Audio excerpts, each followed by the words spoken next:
get ripped on for starting Phil in overtime last year and stuff. Like, it was just nonstop, and it's just kind of his philosophy to defend and stuff. But I just think it's a really weird situation right now where, you know, as a head coach, you come in, you're trying to show the world that you're a good coach because you're trying to think of down the line, where are you coaching? I'm sorry, like, Dom's not keeping his job past this year.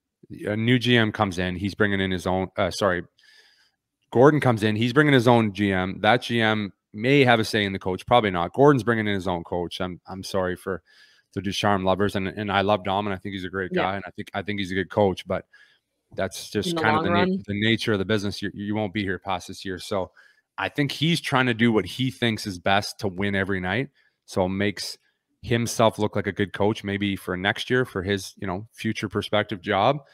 I don't think he cares about developing any of the young guys or wanting to give them opportunities at this point, which makes it difficult for a fan when you're watching. You're like, why are my young guys not playing? And then he's there every day with his coaching staff saying, I'm trying to get a job for next year, so I'm trying to coach and win as much as I can. So it's makes for a really difficult situation. A little bit more selfishness on his end. For sure. At that point. Yeah. If he knew, okay, I got the Berger's still here, and, you know, he's got a 3-year extension and I have a 2-year extension.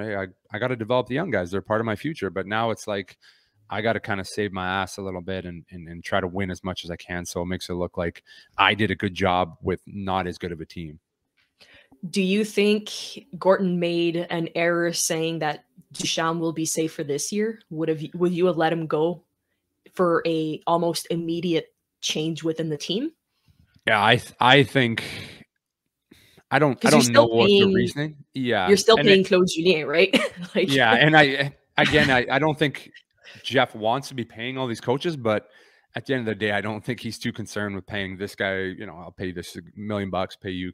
I don't think he's concerned about the money one bit. But it's a weird situation. Like, does he come in? Okay, yeah, he doesn't want him to be the coach. Let's call a spade a spade. But you know, you fire him and then you let Lukey be the interim coach and see what happens. That's probably the move I would have made.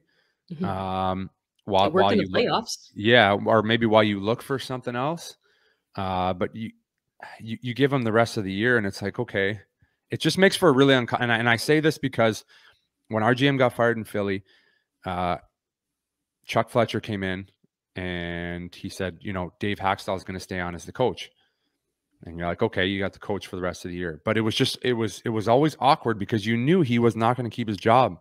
And then it got so awkward and so bad that he fired him a month later anyways. He's like, wow. And one morning you show up and he's like, yeah, I fired Dave this morning. I was like, well, why a month ago did you say you were keeping his job? Like, you knew you were going to fire him. So it just makes for a really, again, toxic, uncomfortable environment. And I understand that's part of the business, but I just think if you know you're letting a guy go, like, you got to let him go and you know, try to move on as quick as possible. I guess you could, I'm not trying to give a relationship advice here, but when you let a guy go, you let him go right away and you leave it. No strings attached. Let's go. No strings. You let him go, you move on, and you're good.